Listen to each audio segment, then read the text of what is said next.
थोड़ी सी ऑस्ट्रेलिया की बैटिंग पे बात कर लेते हैं। उन्होंने they chased the highest ever score in ICC Champions Trophy history, बल्कि आई थिंक आईसीसी इवेंट्स की प्रोबेबली हाईएस्ट चेस है ये। तो नहीं एक सर, तो वो उनका हमने नहीं किया था श्रीलंका के अगेंस्ट। सॉरी श्रीलंका अगेंस्ट हमने नहीं चेज किया था वर्ल्ड कप में अभी 2023 में। 2023 में That's World Cup ना? Sorry We're talking about the Champions champions trophy Trophy. तक ही मैं नहीं, आप हाँ, सही नहीं, कह रहे नहीं, हैं, मुझे सही पकड़ा है, मतलब मैं किसी वजह से ही सर ये पकड़ने में बहुत माहिर है, ये पकड़ने में बहुत माहिर है, वो हमें अंदाजा आपको हो पता रहा ही है। हमें अंदाजा हो रहा है। अच्छा फवाद, स्कोर कार्ड भी हम सामने रखते हैं ऑस्ट्रेलिया वाला, उसके अंदर ऑब्वियसली जो स्टैंड आउट बातें थी वो दो थी। अगेन सारा बिल्डअप, सारी कॉन्वर्सेशन स्टीव स्मिथ और ट्रैविस हेड को लेकर हो रहा था, और वो 2 विकेटें जल्दी गिर गई। उसके बाद जिस तरीके से जॉश इंग्लिस ने संभाला, कैरी आए, उसके बाद मैक्सवेल का। तो let's just quickly go over there score card and then if you can just साथ साथ आप ज़रा उस पर एनालिसिस देते रहे। फायर पावर में फिर आपको ये कैसा लगा, जबकि हम लोग शायद हिस्टोरिकली इस तरह एक्सपेक्ट नहीं कर रहे थे, एटलीस्ट हिस्टोरिकली कह रहा हूँ, एनालिटिक्स वाइज हम इतने एक्सप्लोसिव बैटिंग नहीं एक्सपेक्ट कर रहे थे इनसे। लेकिन जब 350 आप चेस कर रहे हो और अर्ली ऑन आपकी 2 विकेटें गिर जाएं, और वो 2 विकेटें गिरें जिस पे आप डिपेंड कर रहे हो, पूरे ऑस्ट्रेलियन टीम डिपेंड ही इन दोनों पे ज़्यादा कर रही है, इनके इर्द गिर्द खेलना है सबों ने, और स्मिथ जैसे बैट्समैन आते के साथ जल्दी आउट हो जाए और 350 आप चेस कर रहे हो तो बहुत मुश्किल होता है। लेकिन जो उन्होंने पार्टनरशिप लगाई, उनकी सबसे अच्छी बात ये थी कि आउट हुए, लेकिन जो उनका रन रेट था ना, वो उन्होंने नीचे नहीं जाने दिया। उनको जो रिक्वायर्ड था रन रेट, उन्होंने उसी के हिसाब से खेला। इवन लबुशेंको को भी आप देख लें, उन्होंने भी जो है 45 बॉल पे 47 रन किए।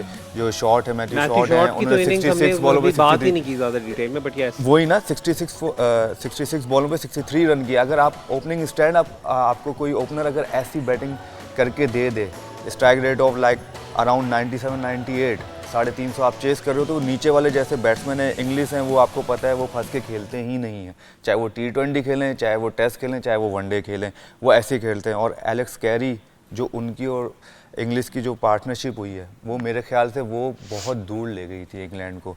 और फिर जाहिर है मैक्सवेल के लिए तो सजाया गेम था कि आओ जी और हमें कूटो, और उसने वही किया, ज़बरदस्त बैटिंग की। और इंग्लिश की जितनी तारीफ़ की जाए कम है, लेकिन उसके साथ लबुशेंक और मैथ्यू शॉट और एलेक्स कैरी की इनिंग्स हम भूल नहीं सकते, क्योंकि उन्होंने सबसे ज़्यादा पार्ट अदा किया, जो हम एंकर इनिंग कहते हैं। आई थिंक उनके इर्द गिर्द घूमे वो सारे। अच्छा, अभी इसमें जो ख़ास बात मुझे ये इस बैटिंग कार्ड में लगी, वो ये कि there are at least 8 bowling options there.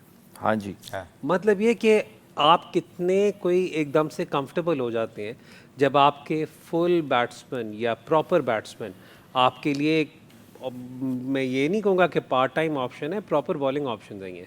अगर आप देखें ट्रैविस हेड भी बहुत रेगुलरली वाइट बॉल में भी बॉलिंग करते रहे हैं। मैथ्यू शॉट 9 है।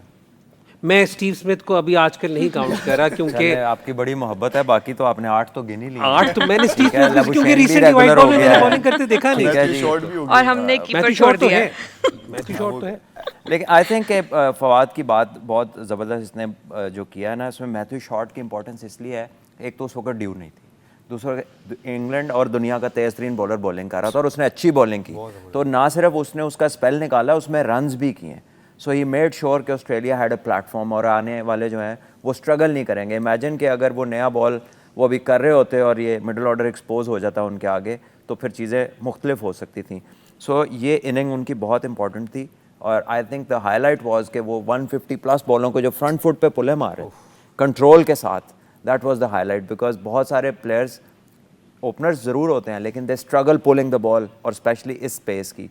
I think with the new ball, yes, it was outstanding. ठीक हो गया।